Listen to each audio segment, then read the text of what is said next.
বিষয় আল্লাহ ছাড়া কেউ জানে না। ইন্নাল্লাহা ইনদাহু ইলমুস সাআ, কিয়ামত কবে হবে কিয়ামতের জ্ঞান আল্লাহর কাছে আছে, আল্লাহ ছাড়া কেউ জানে না। 2 নাম্বার ওয়াইনাজিলুল গায়স, বৃষ্টি কবে কি পরিমাণ হবে আল্লাহ ছাড়া কেউ জানে না। আমরা যদি বৃষ্টি দোয়া করতেছি, আমি কি দোয়া করি জানেন? আমি কই আল্লাহ দেশটা ঠান্ডা বানায় দেন। আমি বলি না বৃষ্টি হবে, ঠিক আছে বৃষ্টিও ঠিক আছে দরকার, কিন্তু আমি বলি ঠান্ডা বানান। কেন?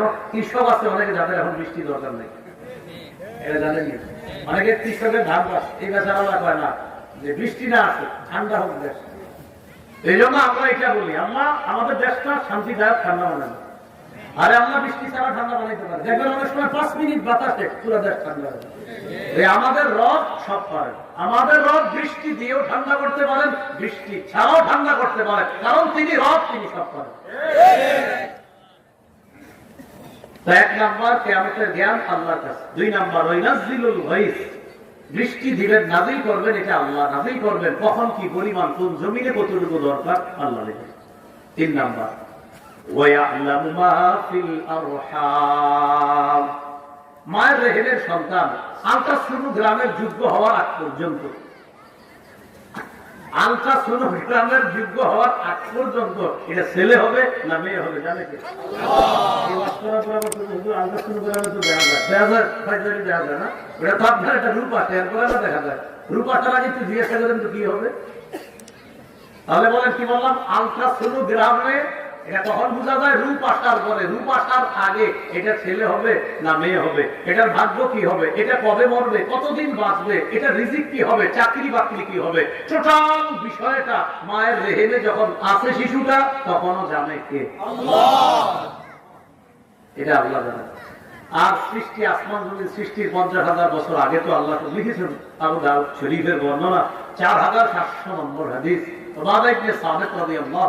তার ছেলেকে বলে, সন্তানকে ডাক দিয়ে কয়, ইয়া বুনাইয়া, ও সন্তান, ইন্নাকা, নিশ্চয়ই তুমি, লাম তাজিদা, নিশ্চয়ই তুমি পাবে না, তা'মা হাকীকাতিল ঈমান, হাত্তা তা'লামা আন্না মা আসাবাকা লাম ইউখতিআকা ওয়া মা আখতাআকা লাম ইউসিবাকা।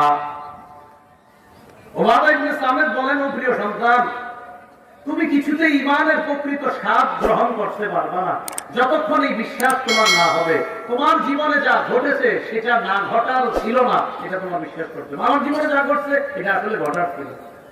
ওয়া মা আখতাআকা, আর যা ঘটে নাই, লাম ইয়াকুন লিইউসিবাকা, সেটা ঘটার ছিল না, এটা ইকিন করা।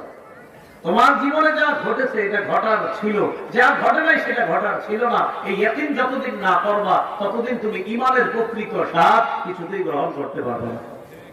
এটা নবীজি সাহাবী তার ছেলেকে বলতেছে। আবু দাউদের 4700 নম্বর হাদিসের বর্ণনা। আর আপনার মুসলিম শরীফের বর্ণনা আব্দুল্লাহ ইবনে আমর ইবনুল আস থেকে বর্ণনা। রাসূলুল্লাহ সাল্লাল্লাহু আলাইহি ওয়াসাল্লাম বলেন, ইন্নাল্লাহা কাতাবা মাকাদিরাল খালাইক ক্বাবলা আন ইয়াখলুকাস সামাওয়াতি ওয়াল আরদি বি50,000 সানা। আসমান জমিন সৃষ্টির 50,000 বছর আগে আল্লাহ সব সৃষ্টির ভাগ্য লিপিবদ্ধ করেছেন। সুবহানাল্লাহ। তাহলে বৃষ্টি কোথায়, কি পরিমাণ, কোন জমিনে হবে, মায়ের পেটের সন্তান ছেলে না মেয়ে হবে, কতদিন বাঁচবে, তার রিজিক কি হবে, এটা কে জানে? আল্লাহ। এগুলো 3 নাম্বার। 4, ওয়ামা তাদরি নাফসুম মাযা তাকসিবু গাদা। কোন মানুষ জানে না সে আগামীকাল কি উপার্জন করবে। আপনার নিয়ত হলো আগামীকাল এই কাজটা করলে আমি হয়তো 2-2,500 টাকা লাভ করবো। হতে পারে আগামীকাল আল্লাহ আপনাকে এমন কিছু কৌশল শিখিয়ে দিলে 20,000 লাভ হবে, আপনি জানেন না এরকম যে হবে। 5 নাম্বার, ওয়ামা তাদরি নাফসুম বিআইয়ি আরদিন তামুত। কোন মানুষ জানে না কোথায় কোন জমিনে কখন মৃত্যুবরণ করবে, এটা কোনো মানুষ জানে না। এই খবর একমাত্র কার? আল্লাহ। তাহলে প্রশ্ন, আমি কবে মরবো কে জানে? আল্লাহ জানে। আমি কবে মরবো এটা কে জানে? আল্লাহ। সূরা আলে ইমরানের 145 নম্বর আয়াতে আল্লাহ বলেন, ওয়ামা কানা লিনাফসিন আন তামুতা ইল্লা বিইজনিল্লাহি কিতাবাম মুআজ্জালা। কোন মানুষ মরবে না আল্লাহর হুকুম ছাড়া। কোন মানুষের জন্য এটা উচিত না যে সে মারা যাবে আল্লাহর হুকুম ছাড়া। তার একটা নির্ধারিত সময় আছে, সে কখন মারা যাবে হুকুমটা কার? আল্লাহ। এই হলো আমরা মারা যাব। তাহলে একটু বলেন তো আমগরে কেন বানাইছে? কেমন এবাদত? ভালো খারাপ মাশাআল্লাহ আপনি তো পারবেন, আলেম অন্যদেরকে বলতেছেন। হ্যাঁ,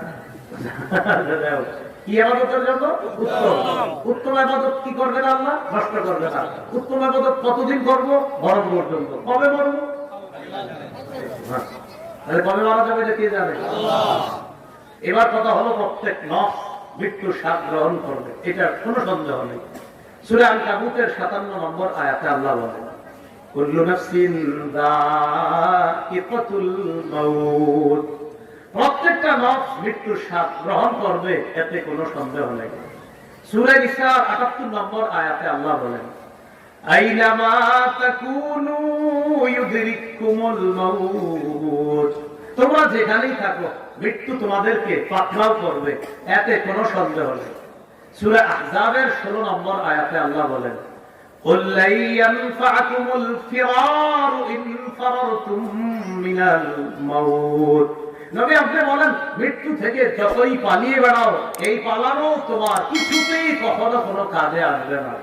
সূরা আরাফের 34 নম্বর আয়াতে আল্লাহ বলেন, ওয়ালিকুল্লি উম্মাতিন আজাল ইযা জাআ আজালুহুম ফালা ইস্তাখিরুনা সাআ ওয়ালা ইস্তাকদিমুন। প্রত্যেকটা মানুষের মৃত্যুর সময় নির্ধারণ করা। সূরা ইউনূসের 49 নম্বর আয়াতে আছে লিকুল্লি উম্মাতিন আজাল, আর আরাফের 34 নম্বর আয়াতে আছে ওয়ালিকুল্লি উম্মাতিন আজাল। প্রত্যেকটা মানুষের মৃত্যুর সময় নির্ধারণ করা।